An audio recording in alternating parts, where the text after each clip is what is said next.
Hi kiddos, welcome to the first day of Unit 2 material.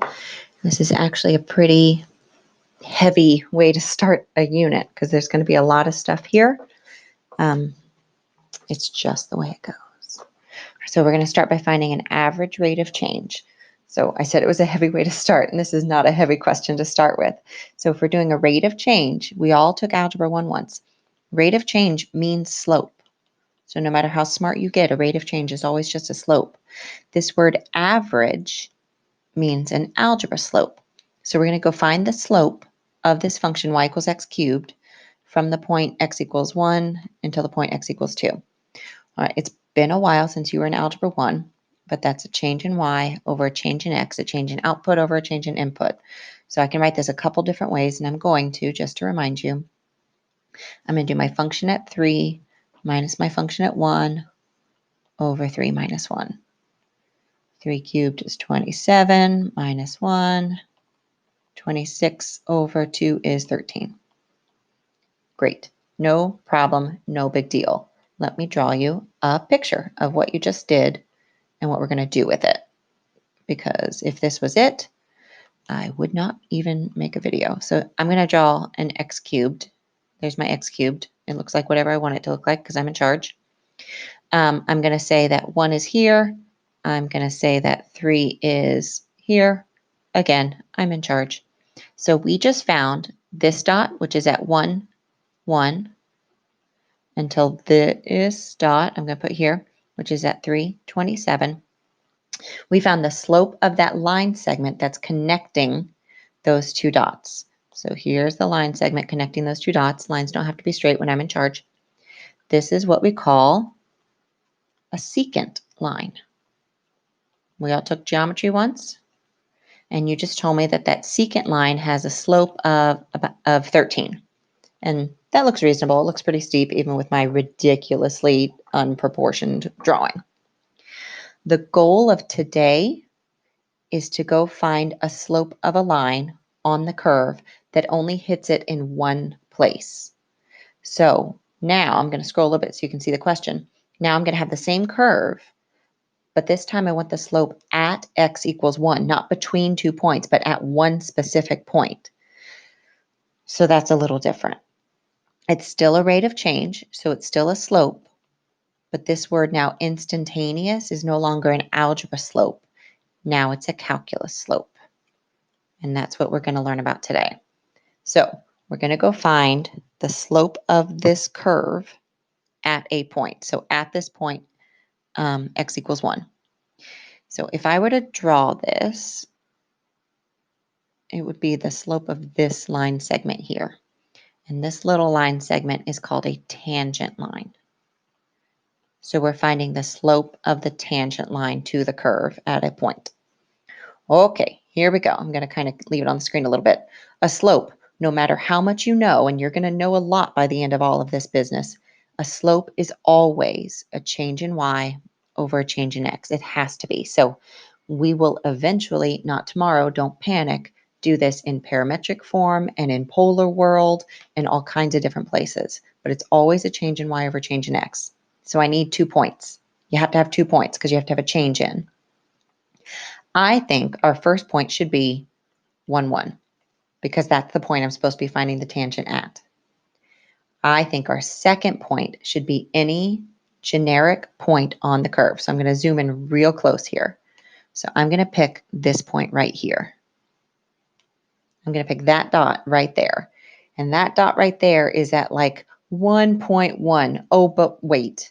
What if it was at 1.01 or 1.001 or even closer? So I want to, instead of giving it numbers for a name, we're going to put that dot at any point on the curve. So x, comma, not y, but x cubed. I don't want to do 2 variables in this, and y is x cubed, so I'm just going to put x cubed. Okay, so if I go make a change in y over change in x, then this is going to turn into x cubed minus 1 over x minus 1. And that's great, and that's wonderful, and that's really, really, really close to being finished. but the line segment that I make by connecting these two dots is not this blue tangent line that I'm trying to find the slope of. So what we're going to do, the way we're going to fake this, is we're going to move this dot in as close as we can and let it sit on top of the blue dot. We're going to let it sit on top of the 0.11, and then they're essentially the same dot. And the way we do that is with a limit. So we take the limit and we're going to let that dot, this x value, get really close to 1. Not equals 1 because it's approaching 1. And this, my children, is the new thing for today. So we're finding the slope of a tangent line by finding a slope of 2 points and then letting those 2 points be the same point. Great. That's new. This part's not. How do you take this limit? Step 1, plug in 0 over 0. I'm not scared of an indeterminate. Let me factor this. It's a cubic difference of cubes. So it's x minus 1, x squared plus 1 plus x plus 1. So that our x minus 1's reduced. And then if x is going to 1, I get 3 here. And I can look at my really terrible drawing, slope of 3. Doesn't actually look that realistic, but at least it's not as steep as that 13 slope on your secant line. So it works for me. If I'd gotten like negative 95, something would be very wrong there. So it works with my picture. All right, here's some more stuff that's not new. Can you go write the equation of that line? Of course you can. The two things you need to write the equation of a line are a slope and a point. Well, the slope of the tangent line is that thing you just found, that instantaneous rate of change. That was 3. The point is the point you're sitting at, so x was 1, y was 1. And we're going to do this in point slope form. We're always going to use point slope form unless they specifically tell you to use slope intercept. So this is going to be y minus 1 equals 3, x minus 1. No need to convert it. Leave it right here. Put a smiley face on it and move on. Sometimes these pop up in like multiple choice questions of AP tests and they put them in slope intercept form and you do have to convert. But unless they ask you to, don't waste your time. If you make a mistake, then they have to take off points and it's not worth it. Okay, guys, that's it. And that was really fast and that was a lot. But what I want to do is I want to show you what this means. Maybe you don't think this was a lot, but I think you're about to. So what you just found was an instantaneous rate of change of a function at an x value. So we're going to do this generically. I'm going to write this out generically because the question we just did was for x cubed. It's not always x cubed. So if they ever ask you for an, I have to write the word instantaneous rate of change. And they might not ask you for an instantaneous rate of change. They could ask you for an instantaneous velocity or an instantaneous acceleration, but it's always instantaneous is always your calculus version of whatever it is you're doing. So average is your algebra version. But if you're finding instantaneous rate of change of a function at some x equals a, you're always going to set it up the same way. You're going to take this a value and put it in there. So you're going to have a point at a comma f of a. Your second point is going to be any generic point on the curve. So I just call it x, f of x. And then you're going to go find the slope between those 2 points. So the slope between those would be a change in y, a change in function values, over a change in x. And oh my gosh, if that does not look so familiar to you, then I'm going to take you back to Algebra 1. That is a y2 minus y1 over x2 minus x1. It is change in y over change in x. The way you take it out of algebra and into calculus is by throwing a limit and letting your x values get real close to each other. This is one version of what we call a limit definition of a derivative. These are derivatives. And maybe you've heard that word before in calculus, but if you were taking calculus in college, differential calculus, derivative calculus is an entire semester. So we're going to live inside of derivatives for a very long time. But this is your first one. Congratulations. A little bit of notation for you. Here's how you mark a derivative. This would equal the derivative of f. So a little tick up there means derivative of f at a. So there's your notation. This is one of two ways to write a limit definition of a derivative. You have to know this. Like I just put a star on it, but I'm going to put all my lucky charms, hearts and stars and horseshoes and clovers and blue moons, and all of your lucky charms need to go around it because you've got to be able to recite that from memory very quickly on the spot. Okay, that's one. There's another. It's the same thing, kiddos. So why are there two? Because sometimes that limit you set up is really complicated and convoluted and you're feeling lazy. Okay, so that's why there's two. We're going to do a second instantaneous rate of change. I'm picking another friendly curve that maybe I can draw better than I drew my cubic. Oh, I did. Good job. Here's the 0.24 because I'm in charge and I said so. We're still going to set up a change in y over change in x. We're still going to set up a slope because that's what we're finding. This time, one of my points is 2, 4. My other point, instead of picking a generic point on the curve and calling it x comma x squared, which you could do and it would work and it would not be convoluted for this question, this time what I'm going to do instead, if this is 2, I'm just going to say, let's just put a dot here. And I don't know where it is, but I know how far away from 2 it is, and I'm going to call it h. And I know I didn't line those up very well, and I'm really sorry about it. So if I move it away a distance of h, now this x value is 2 plus h. So this dot now is at the point x is 2 plus h, comma. Its y value would be, because y is x squared, 2 plus h squared. So those are our 2 points, 2, 4, and then 2 plus something, comma, 2 plus something squared, because that's your function.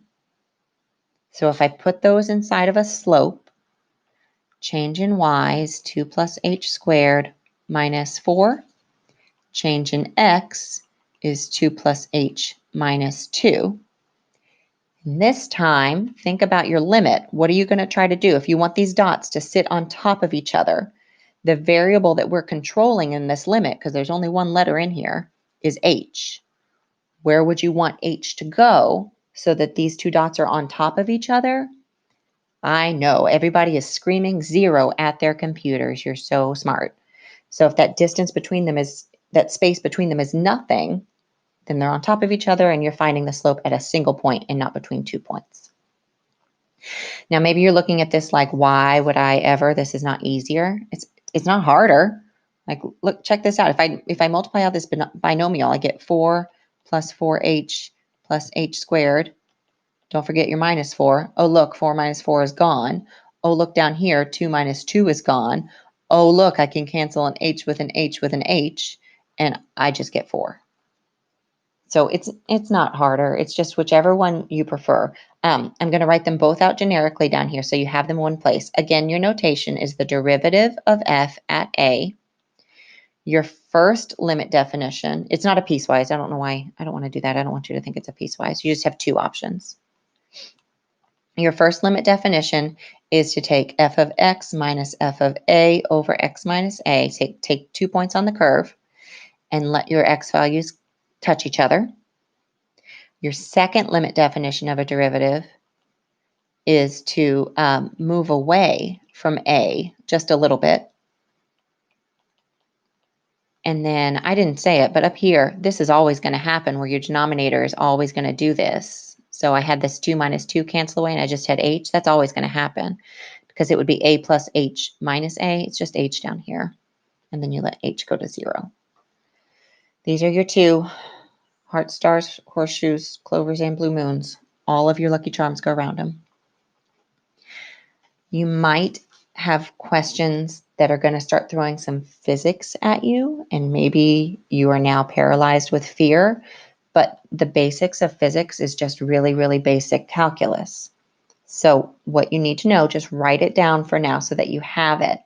If they ask you to find an instantaneous velocity, what they're asking you to find is a calculus velocity. Velocity is just a slope. Okay, so velocity is a change in position over a change in time. That's a slope. And you make it a calculus slope by throwing a limit on the front of it, just depending. Change in position is also lovingly known as displacement. It's not distance traveled. That's different, physicists. So hold on to that thought that I'm sure you have.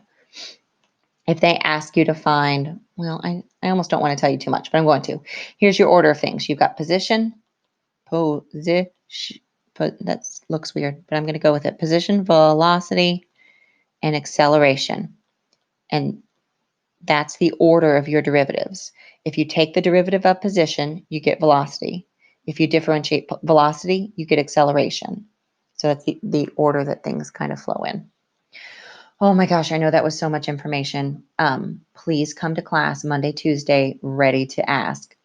Please be ready to ask Monday, Tuesday. All right, I'll see you guys then.